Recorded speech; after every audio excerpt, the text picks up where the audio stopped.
Good afternoon. It's a pleasure to be able to say to you, welcome to Channel 4.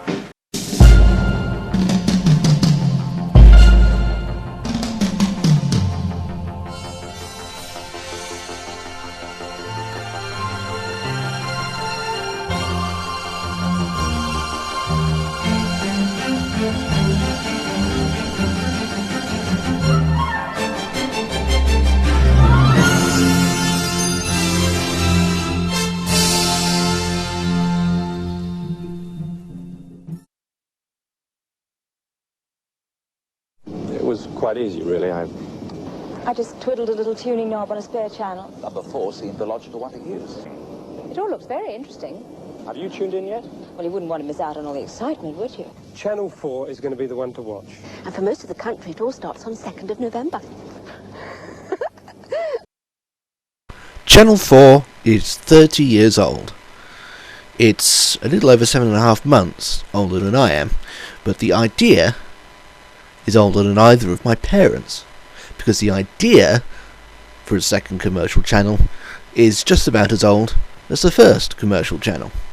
Almost from the nanosecond in 1955 that ITV began broadcasting, there were seemingly endless negotiations on the subject between the various ITV companies, their successive regulatory bodies, the GPO, Her Majesty's government itself, and anybody else who might have had a potential interest in a second commercial broadcaster. The BBC, of course, hadn't wanted the first one, let alone a second, while nobody could quite decide who should be allowed to run this potential ITV2. Nonetheless, the idea came to be seen as so inevitable that television sets were manufactured with extra buttons marked ITV2. It was bound to happen sooner or later, might as well be prepared. After about 30 years of deadlock, with the ITV insisting on a new commercial broadcaster and the BBC insisting that any new channel in Britain should have a public service remit, that's a gross oversimplification, of course, but it's the kind of political bickering that only pretends to be more complicated than it actually is. And if I really went in depth about it, we could be here forever before I even mention Martin Lambie-Nairn. So after 30 years, a compromise was finally reached for an IBA-controlled commercial broadcaster with a public service remit. And a cherry on top. The station was going to be run by the IBA, its ad space would be sold by the ITV networks, it was going to buy in all its own programming, which was insanely futuristic at the time, and it wasn't going to be called ITV2, it was going to be called Channel Dave. Well, what do you think the title of the documentary is, genius? Yes, after a 3-decade labour, thank God that's only a metaphor, Channel 4 had finally been born. And the first impression most viewers in Britain got of it was this. A clean, crisp, modernist logo, picked out in primary and secondary colours on high contrast black, with equally crisp lettering underneath. The designer was Martin Lambie-Nairn, then an up-and-comer, shortly a star. He was inspired by the fact that Channel 4 was buying in most of its programming, rather than making it itself, at least initially, making the channel something of a patchwork. Take the concept of a patchwork, coat it in a bit of Mondrian-esque neoplasticism, and shape it into the numeral 4, and you'll get something like this, only less pretentious. But this wasn't just notable from an art student's perspective. Despite colour television having long since become standard, most television logos at the time used maybe 3 colours at the most, unless they were photographs or live action. TSW have made a splash earlier in the year with their feverish animated thing, but they were neither a national broadcaster nor a particularly prolific supplier of network programming. So plucky little Channel 4 were making waves before they'd even started broadcasting, just with their logo. And the nation hadn't even seen it in motion yet. For that, they'd have to wait until November the 2nd itself.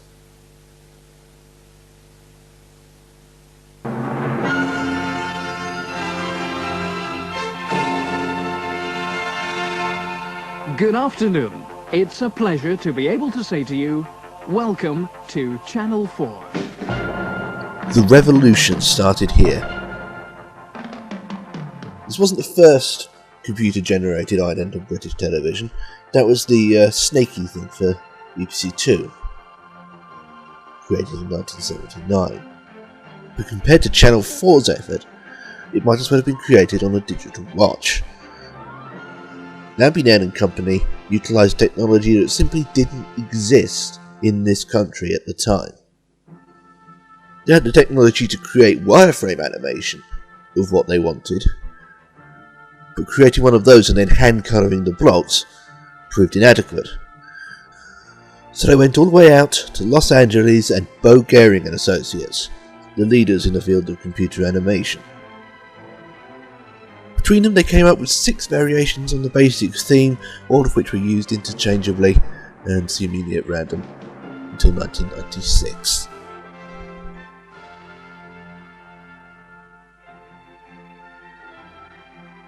The very first one, running over Paul Coyer's effusive greeting, was called Implosion. Then there was the Space Trip, the insanely epic Space Squad, which generally included the drum beat at the end of the tune on General Principles, the slightly unusual Interlock, Round and Back, which was basically a pirouette of all things. Finally, Explosion, mostly, though not exclusively, used at close down in lieu of the national anthem, daringly enough.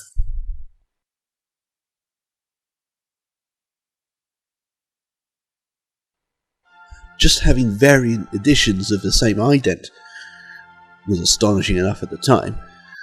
Never mind the technology, and the colours, and the movement, and the fact that nothing like this had ever been seen before.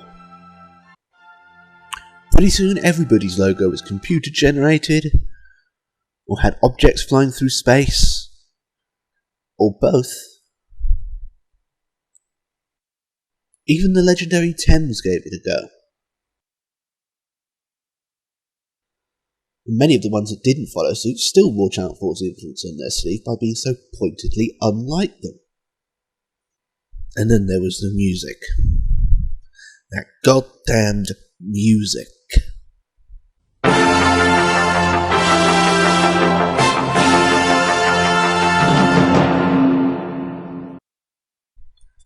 Channel 4 terrified me. It was all because of David Bloody Dundas. My parents didn't understand. They thought I was scared of the blocks. It wasn't the blocks, except in as much as they tended to sort of loom unexpectedly out of a blank screen. It was the music.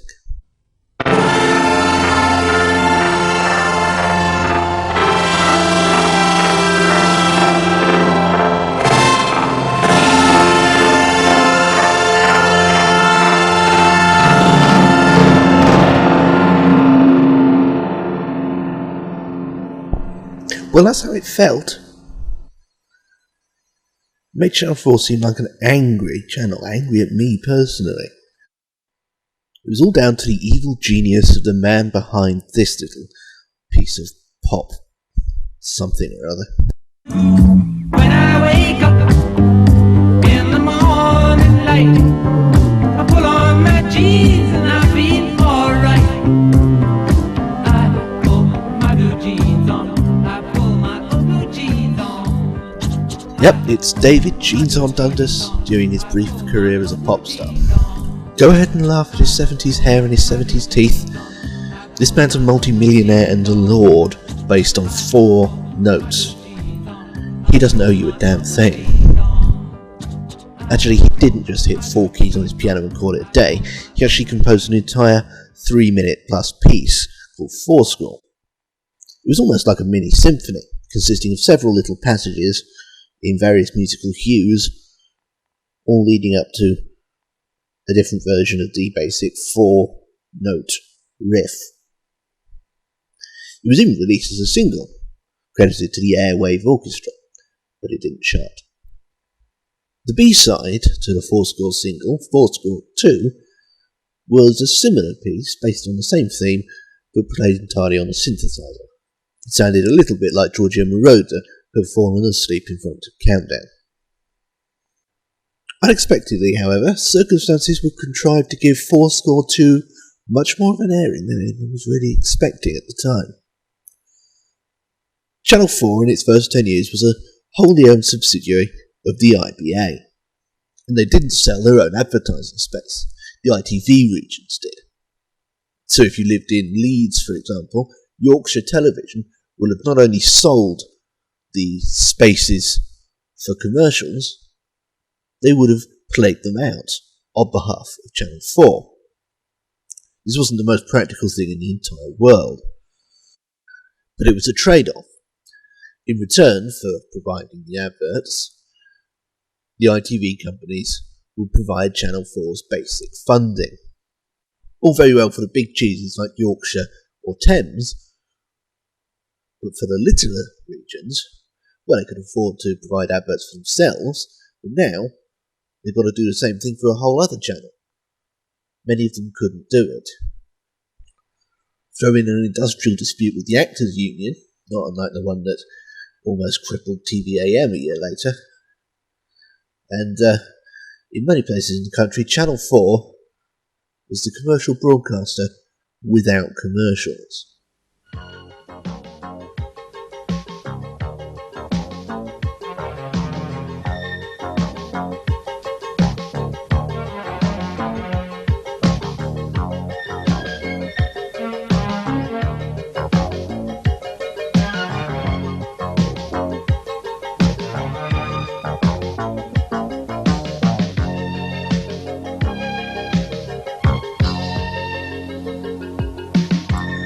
Despite these teething problems, Channel 4 managed to ride out the early days of splenetic outrage and no adverts and private eye calling them Channel Bore, Channel Snore and Channel 4 viewers on alternating pages, simply through the boldness of their graphic design.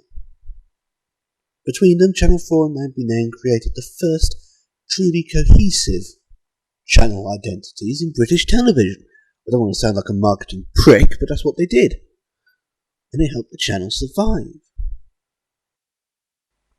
More than that, encouraged by Lambinan, Channel 4 began to see their trailer packages as not just functional items, but potential works of actual worth, albeit ephemeral, in their own right. Thus was invented the seasonal trailer package. Initial examples obviously had an inevitable tendency towards cheese, but it was still an innovation. Listen to this vocoder.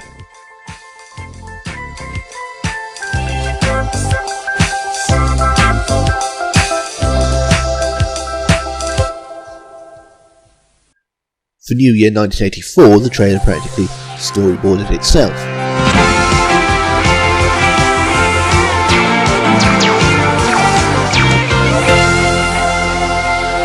"1984, guitars and lasers, woo!" That spring's effort, by contrast, was a tad bit more civilised, not to say wet.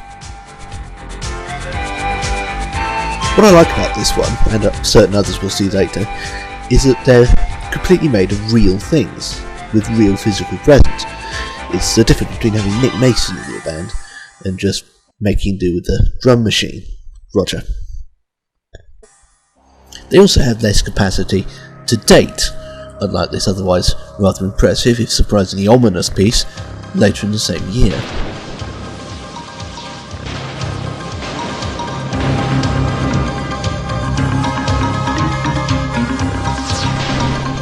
Between the visuals and the audio, this pretty much sums up what all music was like to me at the time. Anyway, this was all practice. Winter 1985 was when they really started to get serious about this. 8, 7, run DT.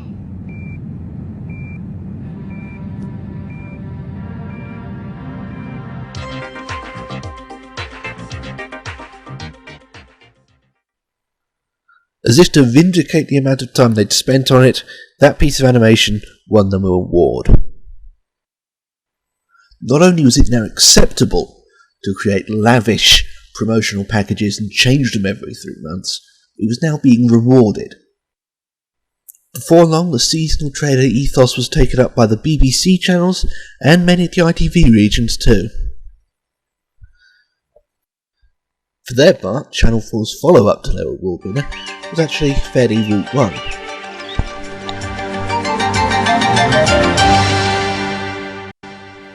Autumn 1985 saw them going from melancholy, before that winter saw them go for some kind of science fiction setting complete with insanely dramatic music.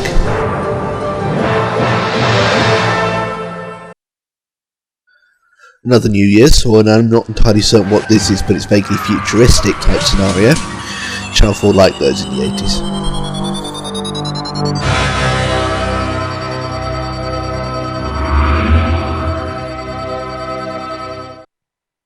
Followed by a genuinely horrible animation I'm glad I didn't see when I was a kid, because it really would have put the seal on my theory that Channel 4 hated me and wanted me dead.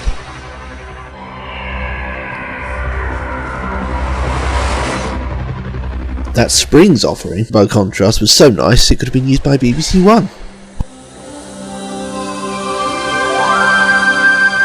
The end of the year gave us another confusing bit of computer animation that could only have been made in the 80s that I think I vaguely remember being utterly baffled by as a 3-year-old.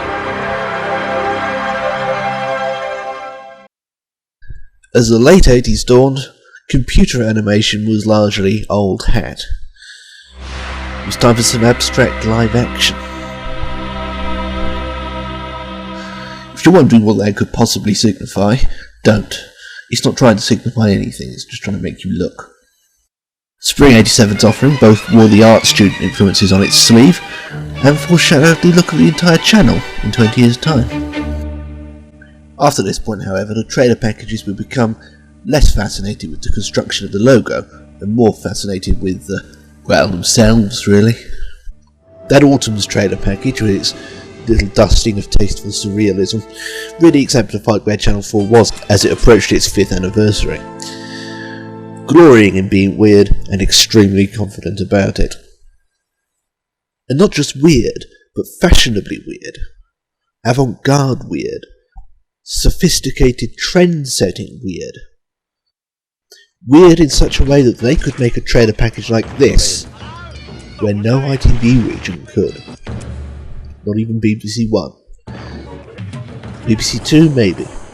The Winter Collection trailers were shot by no less than Terence Donovan, one of the great fashion photographers, also the director of Robert Palmer's Addicted to Love video, and the father of latter-day Almost Channel 4 star Daisy, which is why they looked exactly like a catalogue come to life.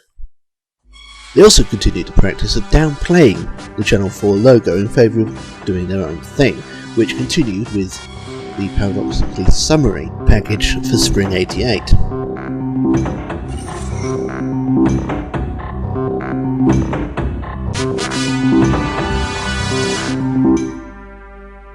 It was, however, successfully outsummered by the actual summer package created, I believe, by Oscar Rio.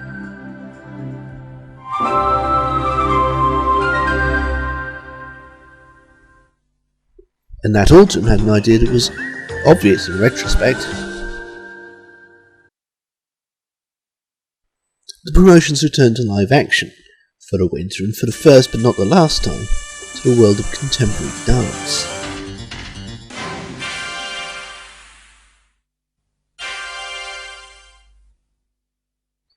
Between that and the Close Show on Ecstasy spring offering, pretty much all of 1989 is summed up.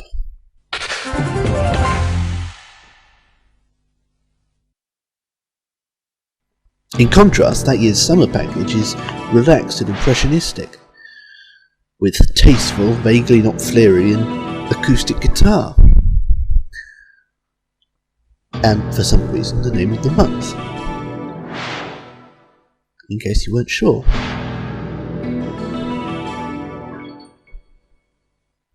And that autumn's one is so pastoral, it makes Beethoven's Sixth look like 9 Inch Nails.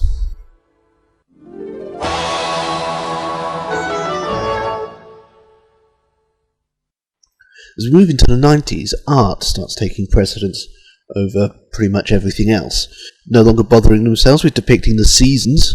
Winter 1990 saw the first trailer package for Channel 4 that didn't even bother showing the Channel 4 logo.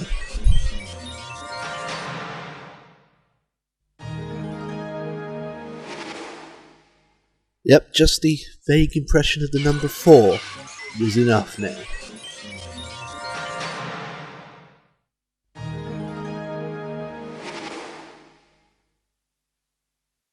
The next step went even further, going for beats, abstract shapes and avant-garde noise-making. It was just a generic numeral 4 rendered in Times New Roman to give it context. My personal theory is that the logo got so familiar that people no longer registered it as the numeral 4. Hence 1990 producing wave after wave of promotions for the channel that didn't show the logo but did show the number. So we were constantly thinking 4. Or maybe they were just dicking around for the hell of it, who knows. Certainly the blocks were still going strong, with the occasional tweak to the music just to keep things interesting. Yeah, well generally they stuck with the usual 4 score. They also had variants, of course, which while they didn't invent it, it was very rare, outside of Christmas. Never mind Channel 4 wasting it on what amounted to routine sports coverage, albeit esoteric sports that you couldn't see anywhere else, namely American football and sumo.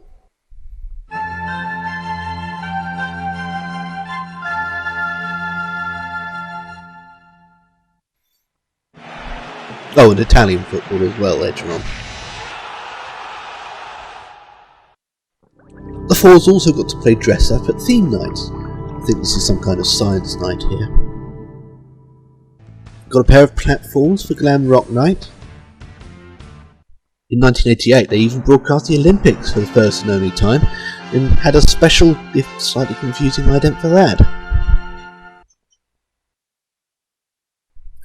Then there was the ridiculously involved sci-fi weekend, for which they couldn't have gone to too much more trouble if they'd literally launched a spacecraft.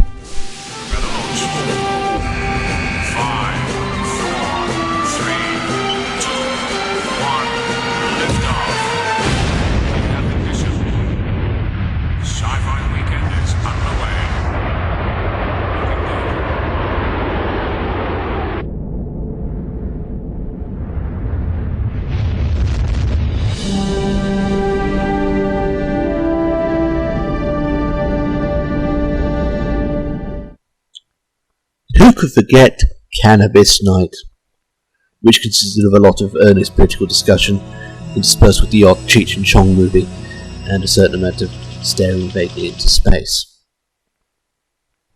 But, iconic as it was, as the 10th anniversary approached, a suspicion began to arise that the blocks may have had their day. They decided to approach Matt Forrest of Snapper Films about a potential replacement. Forrest and his company had just won a great load of awards for their apocalyptic title sequence to the otherwise bog-standard Channel 4 music magazine, Wired.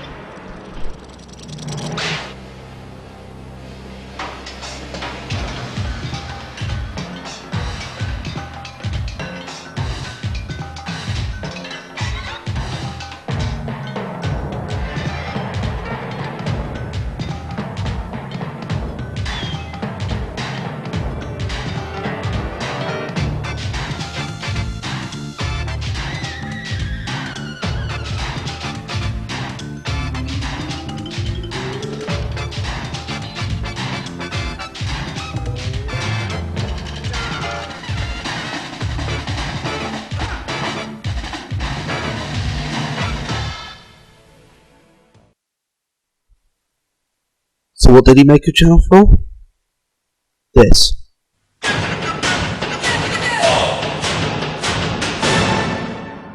This is Channel 4, and now to the gridiron for the clash of the giants, American football.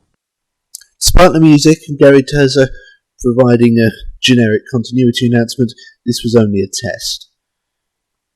The design was never used.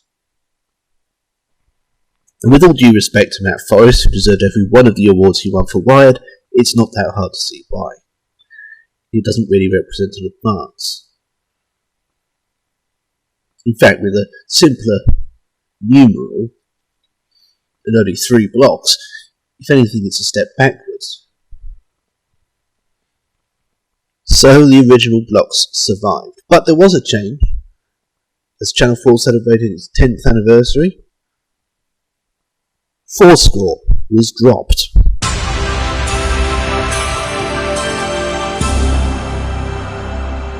I, of course, was delighted. Finally, Channel 4 was safe for me to watch. In fact, I wondered if I, and kids like me, weren't why it was changed. Actually, there are a couple of compelling reasons, and I wasn't one of them. First, now on Channel 4, as the crisis in Central Africa continues, Rwandan's story. with the music now a sort of quasi-ambient electronic jangle, it was possible for the continuity announcers to talk over it, instead of having to wait for all that Dundas-generated thunder to die down.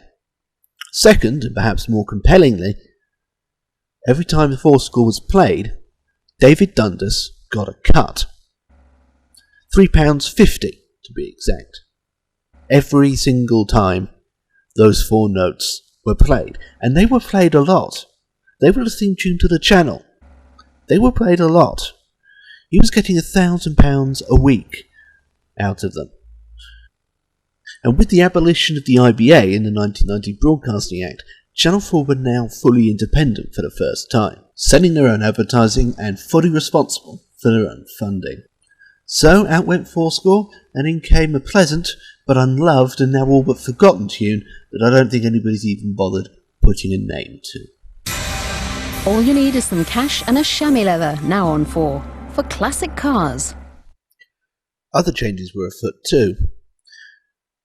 One of the things Channel 4 inherited from ITV was its schools programmes.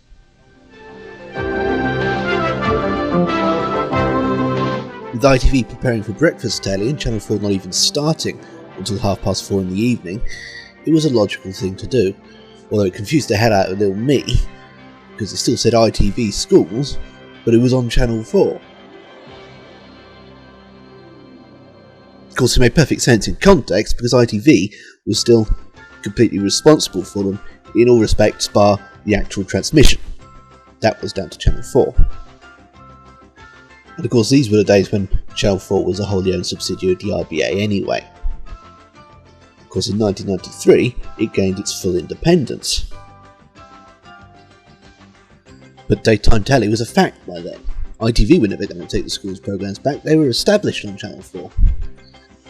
And even though Channel 4 was on all day now, it still wasn't as if they were doing anything with that time in the morning. A rebranding was in order.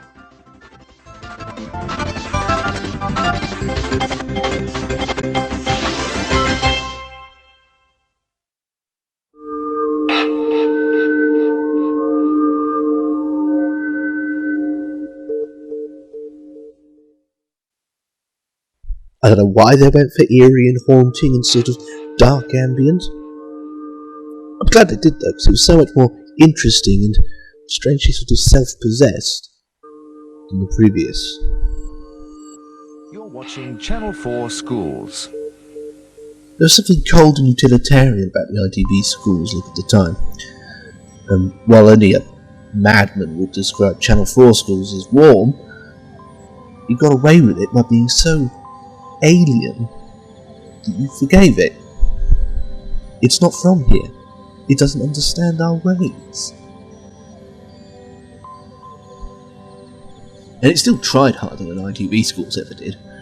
For example, for those extended longers, instead of showing a metallic logo revolving around and around endlessly until all the kids have fallen asleep, they went to the gallery, which came across like Vision On, created by a Martian. And soundtrack by Philip Glass and Brian Eno. As you do.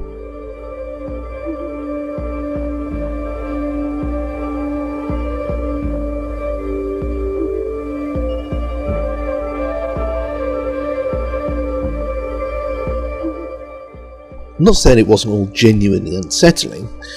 I'm just saying that under the two circumstances under which you'd be watching these things, either stuck at school waiting for a program about maths to start, or stuck at home with a terrible head cold, it was pretty cool.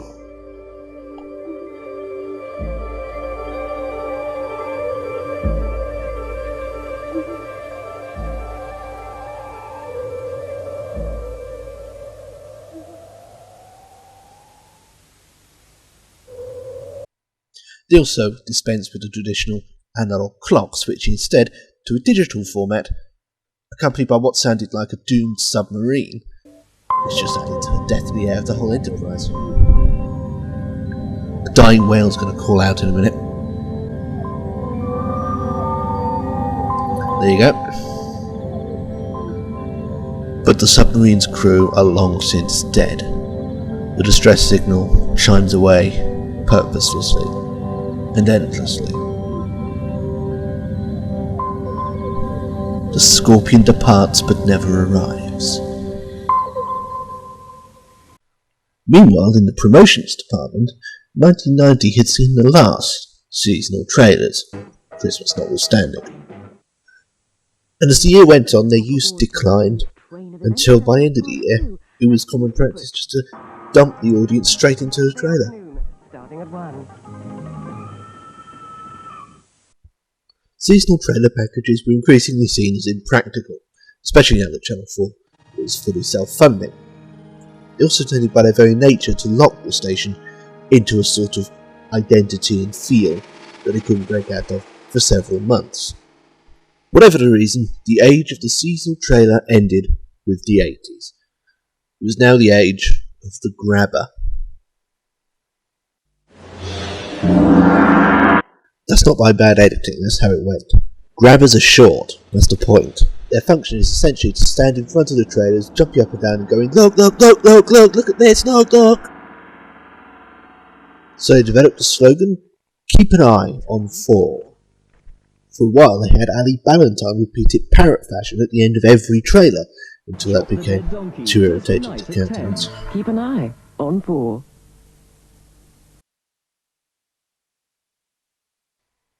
It was just vague enough to have several uses, whether referring to suddenness, tension, or just literally looking at stuff. The campaign caught on, going through several subtle and irregular refreshers, as opposed to constant seasonal rebuilding from the ground up, and even got repurposed for that Christmas. Keep a blooming eye on 4. The campaign continued into 1992 with a slight alteration to the theme. This time you would keep the eye on things because they were acting weird. See? Eventually, in the autumn of 1992, this had evolved into their most enduring promotional set.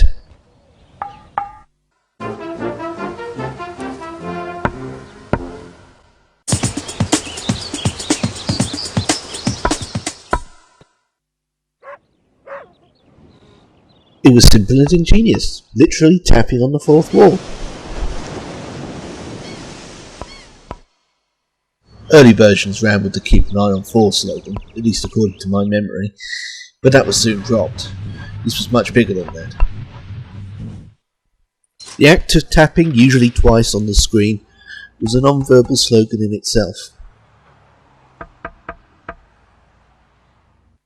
And the simplicity of it made it transcend its origins, in a way that arguably no TV promotion package had ever done before. Tap tap, it's compulsive. One of the simplest actions imaginable, and now it was a mnemonic for Channel 4.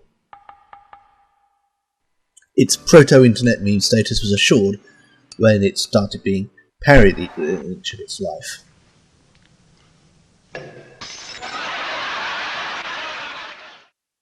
The motif stuck around for Christmas, which incidentally also saw 4 score bearing out gracefully.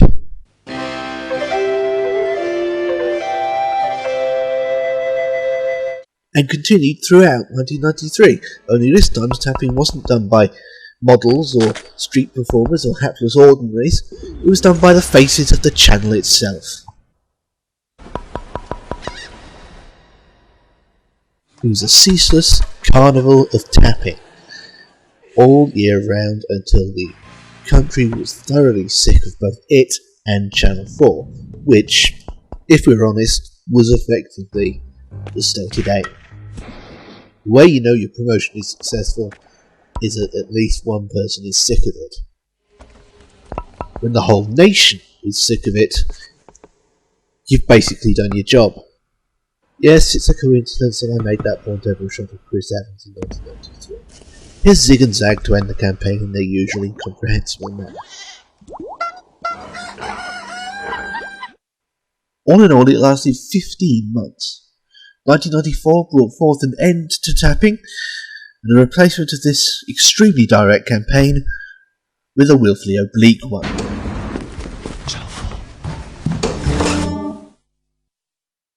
The new premise was Channel 4 showing up at random. Originally the channel's name was whispered or muttered ambiently.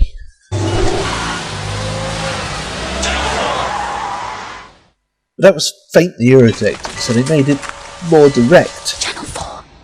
They eventually just had the usual announcers saying it on the incongruous television sets, which I actually thought worked quite well because it was diegetic sound that had no right to be diegetic because it made no sense. Channel 4. It might have been felt that after the last 15 months of Chinese water torture it was a good idea to include the channel's name in promotions for the first time in a couple of years. Channel 4. Or maybe they were just trying to be clever. Either way, the second wave stopped bothering altogether, as well as not bothering to make even intuitive sense.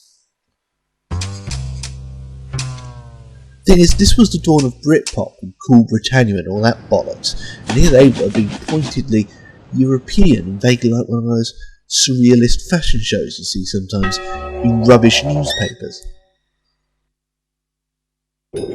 Alright, so there's a bit of Oriental flavour as well. Television sets doing the funniest surreal video art continued throughout 1994 and proved to be the last cohesive trailer package that Channel 4 would bother using. In early 1995 they dallied with an explicitly off-putting motif based around symmetry. Your attention, please. Channel 4.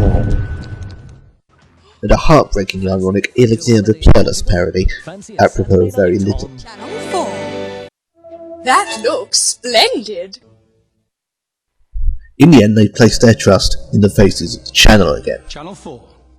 With what turned out to be the last bunch of grabbers, featuring the four in a variety of confusing scenarios, with Channel 4 stars making puns or referring to the station or just faffing around.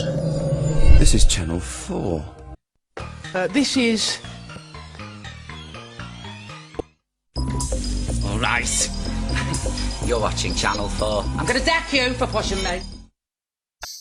Quite impressively, they even managed to get a few of the faces from the imports over to do some Channel 4 promotion. Ask not for whom the bell tolls. It tolls for thee. But it was becoming increasingly clear that the spinning coloured blocks were growing tired. By 1996 they'd been around for 14 years, which is pretty old in dog years and is positively ancient in Ident years. They'd done just about everything conceivable with them. It was definitely time for something new. But the blocks were iconic. So iconic that even Martin Lambie-Nairn himself had parodied it.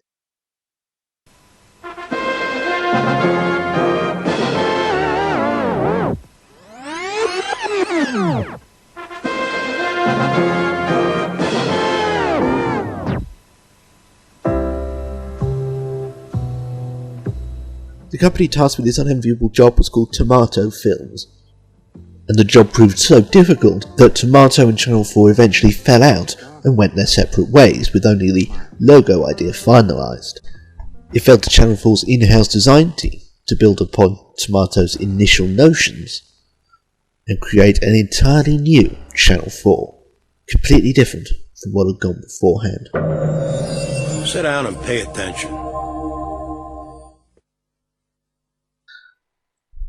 October 1996.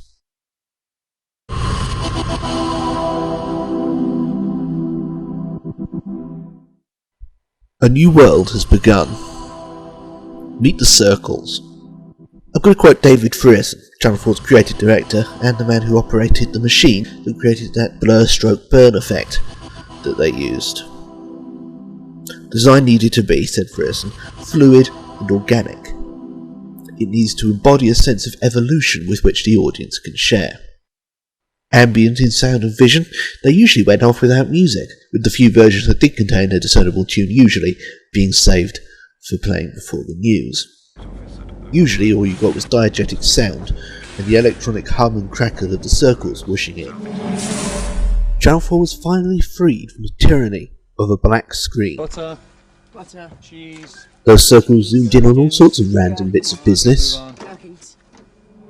or a bleak-mannered philosophy. My parents told me I'd never learn anything from television. They were wrong.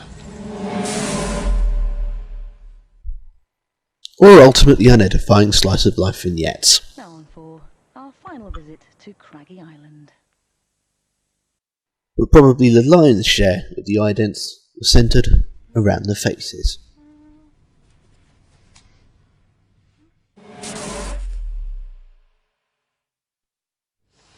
Let's make your heart beat faster. I hope you got it on 4, Nige. Naturally, the trailers changed with the idents. Grabbers were now a thing of the past, and the trailers all followed a strict pattern, at least at first.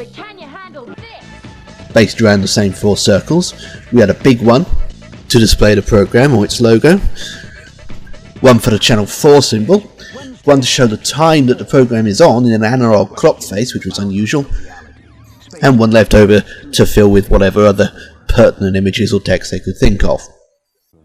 Inevitably, they'd stop going to the trouble within a year. With a new Channel 4 logo, of sorts, obviously the school's programmes had to be redesigned. So out went the old H.R. Geiger's Alien motif, and in came something much more standard, featuring an unfeasibly tiny Billie Piper shortly before she became a pop starlet. You've very probably seen that first kid naked. Just thought I'd mention it.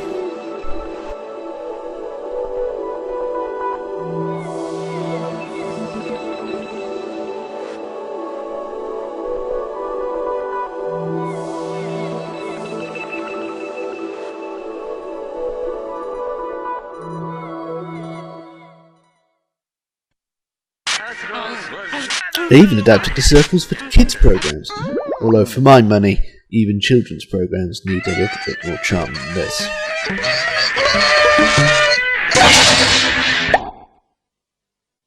And they brought back nighttime branding.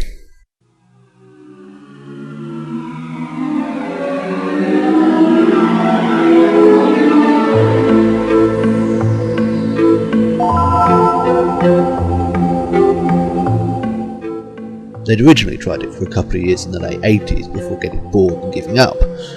Not the broadcasting, just the packaging.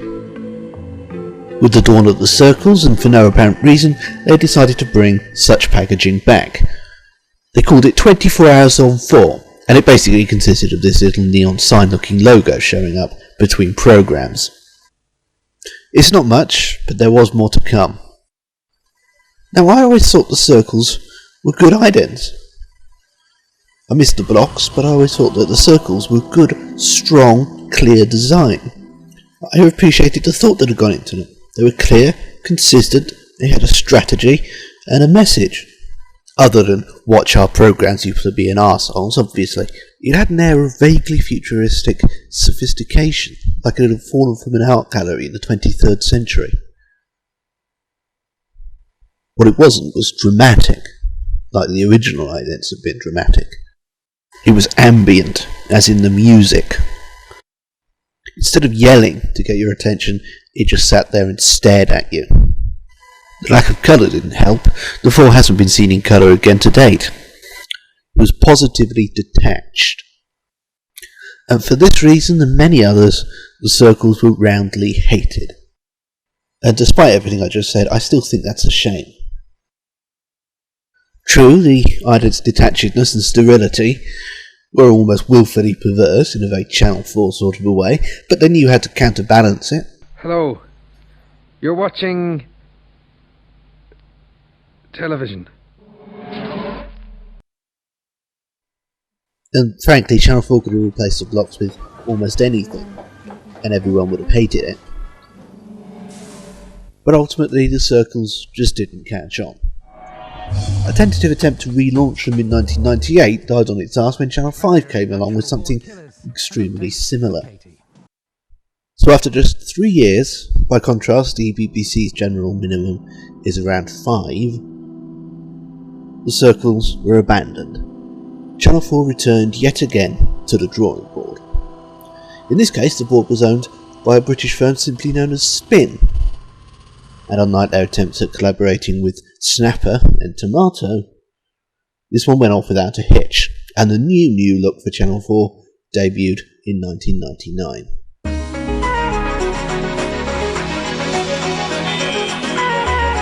It was flat, flatter even than the Circles, which, underneath the actual Circles themselves, were all about depth of focus. It was also more dynamic and urgent than the Circles, which wasn't hard, seeing as how the Circles were almost designed to be the opposite of what normal idents are.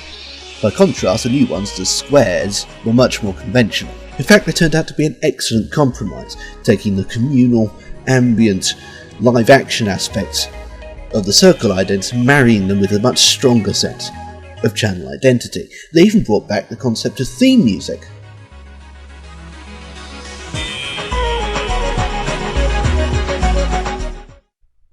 Although by the time the new millennium rolled around, you'd be lucky if you heard it anywhere except before the news and between schools programmes, which incidentally was soon branded as 4 Learning, amid an inescapable sense that Channel 4 now saw them as a duty. Pretty soon they were moved to late nights, and then dropped altogether when the internet made them obsolete. Initially it was stripes rather than squares that was the focus of the new ident package, weaving in and out in a sort of ambient Venetian blind effect with whatever random live action footage it could think of, or seemed pertinent to the programme being introduced. That sort of often faintly patronising live action stuff was a staple of idents all over the place now, largely thanks to Channel 4 and the Circles. It's theoretically a quick and easy way to make the channel relatable to the viewer, show idealised versions of the viewer in the ident. Having a punchline also helps. And of course it left plenty of scope for the inclusion of the faces, which by now was de rigueur. Or is it a bit cold in here? I think the boiler's playing up. The difference is that this time the jokes and the bits of business occurred during the ident, alongside the logo,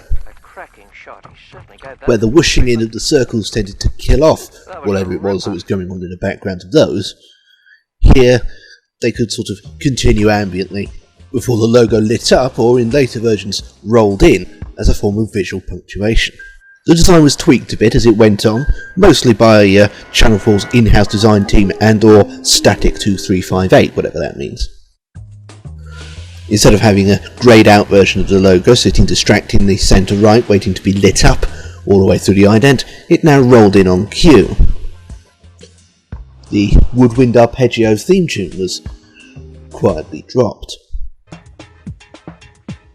and the stripes themselves became increasingly vague and impressionistic. A few notions were carried over from the Circle era, for example the special Saturday morning ident for kiddie programmes. I don't care what anyone says, I like this guy a lot better than the noodly black and white kid in his pants. And thrillingly enough, nighttime branding made a comeback of sorts, with the launch of 4 Later, a special, explicitly eerie strand of programming over the weekends.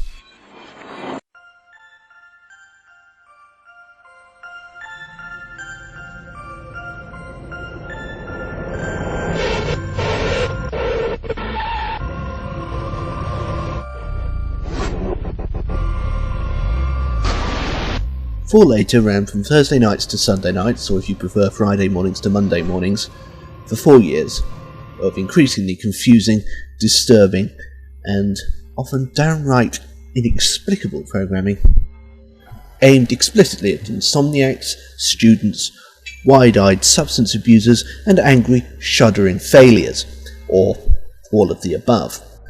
I watched it rather a lot. I was never terribly fond of the brain version of the logo, though. Not that I was squeamish, it just looked silly. 4 Later sometimes used regular continuity announcers, which tended to contrast quite sharply with the surreal video art horror of the Idents, but it's best known for being linked by a piece of CGI animation called Motel. Motel was a sort of cross between a sitcom and a Blade Runner-inspired nightmare. To the extent that it had a structure, it starred a pair of gay robot bartenders, a lonely shoe salesman, several humans who looked like video game characters from 1994, and what appeared to be the dancing baby from Ally McBeal during his downtime. Oh, and the motel's shadowy owner. But this was all mostly just an excuse to throw whatever twisted, disturbing, or just plain funny ideas they could think of at the screen within about 30 seconds. Motel was made by Impossible TV, who these days are better known for thoroughly charming children's productions such as Castle Farm, which contains no gay robots whatsoever. Actual moving footage of the motel is actually quite hard to come by these days, with even Impossible TV themselves electing not to put any on their website, whether out of shame or fear, I don't know. In 2001, Spin were recalled to update the Idents, creating an entirely new set, in widescreen no less, that took the stripes concept they'd originally come up with and developed it almost beyond the use of stripes at all. Instead, they became increasingly impressionistic, not to say abstract.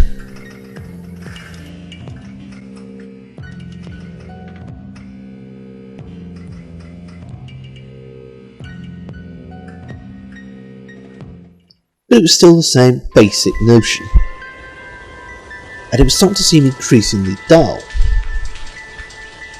with the live action elements weaving in and out being pretty much passé by. The Idents were starting to seem, to me anyway, as poker-faced ambient pieces, functional but unspectacular, and not exactly declaring Channel 4 as a station of great interest. Not that Channel 4 cared. I mean, art in promotions had gone out the window when Keep An Eye on 4 had arrived. There was only a very brief window in which you could have it both ways, with, say, a trailer being able to function as both good marketing and something of lasting aesthetic worth. For a brief time in the latter half of the 80s, you could have both at the same time. We're lucky that happened at all, to be honest. Besides, this is the Channel 4 of Big Brother, Richard and Judy, and endless repeats of Friends. This isn't the channel that promoted itself with contemporary dance and only oblique references to its own logo anymore, nor could it afford to be. People mourn, and not wrongly, the loss of the spiky, alternative, minority Channel 4 of its inception. But such a channel could never have survived 30 years. In reviewing the little ephemeral films they used to promote themselves over the years, we've been watching them slowly drift towards the mainstream, which is where they sit, comfortably, to this day. For better or worse, it's the natural progression of any non-specialty channel of decent size. Join the mainstream, or die. Which isn't to say you have to literally transform yourself into Sky One. It's possible to strike a balance. Channel 4 didn't bother. It just went mainstream. There's a certain amount of false consciousness at work even here, though. People were up in arms in 2001 when they poached Richard and Judy from ITV. But what they and many others have forgotten is that one of their first programmes, also poached from ITV, was Mavis Nicholson's Afternoon Plus. The memory cheats. It wasn't all disabled lesbians made of pubic hair in the early days of Channel 4, and had it been, we probably wouldn't be here now, in the same way that I'll probably never do a Channel 5 in the face. But devil's advocate can only stretch so far. It can't be denied that by the mid-aughties, Channel 4 was basically indistinguishable from ITV, or at least ITV a few years previously. ITV at the time was terrifying. Stung by the criticism, and noting that it had been 5 years since they'd had an overhaul, Channel 4 decided to freshen up their image. On New Year's Day 2005, the latest and current look for Channel 4 was unveiled.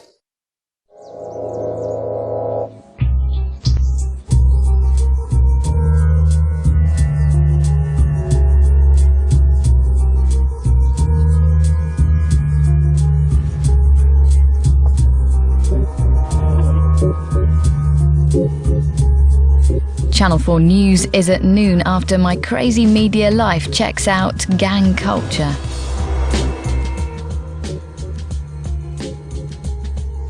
The blocks were back.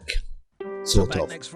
Channel 4, who made these idents themselves in-house, admitted that the resonance was deliberate.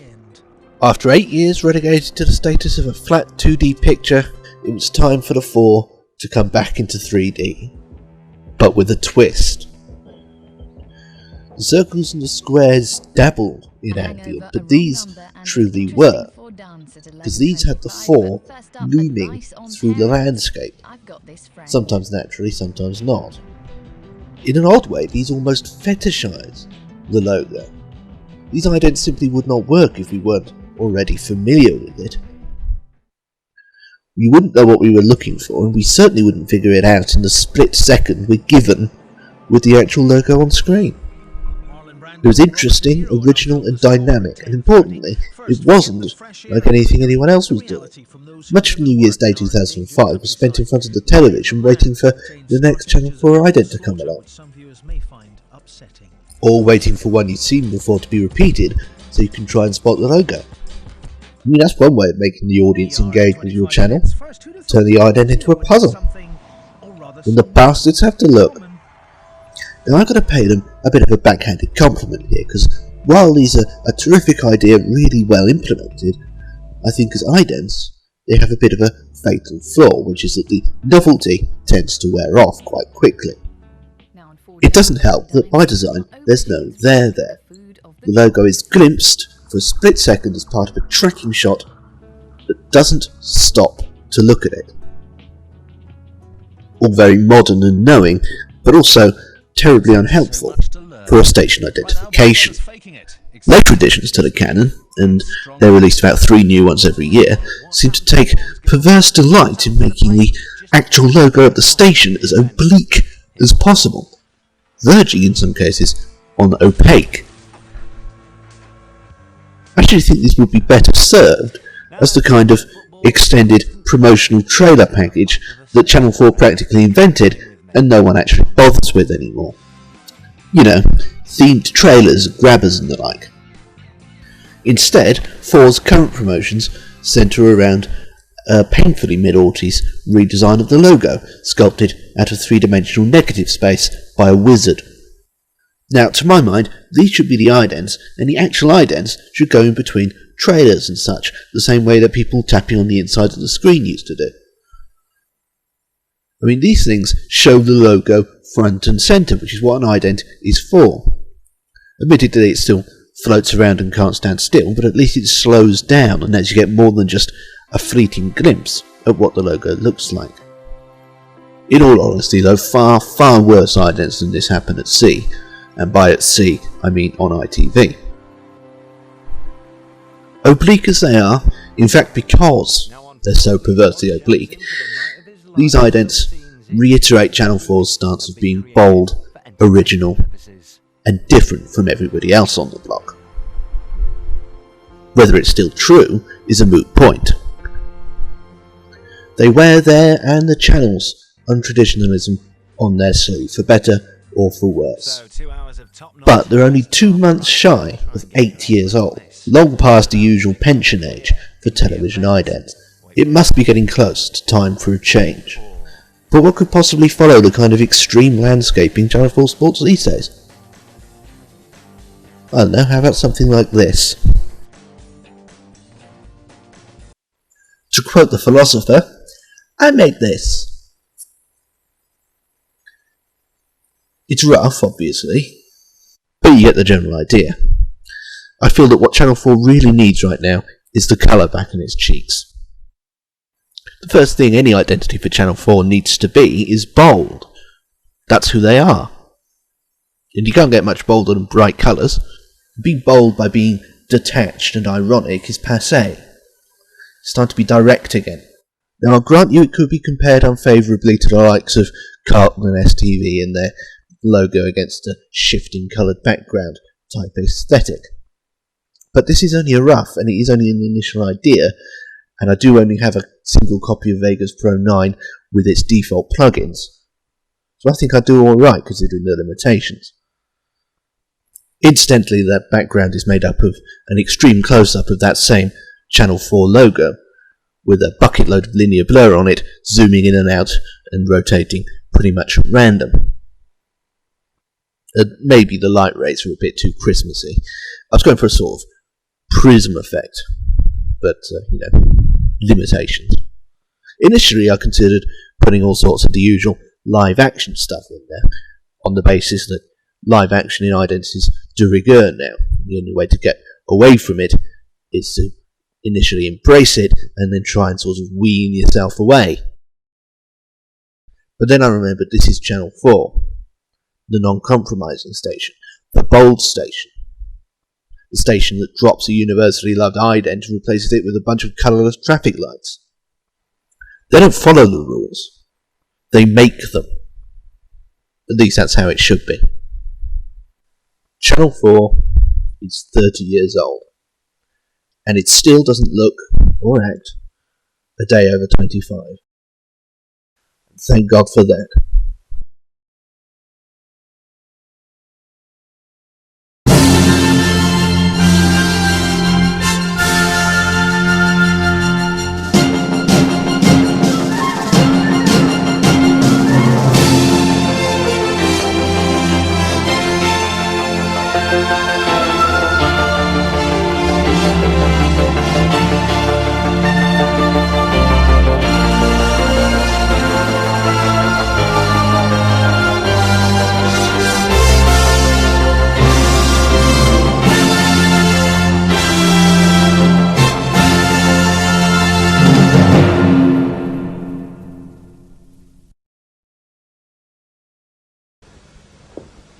Well, as you can see, that's it from us for our first day here on Channel 4.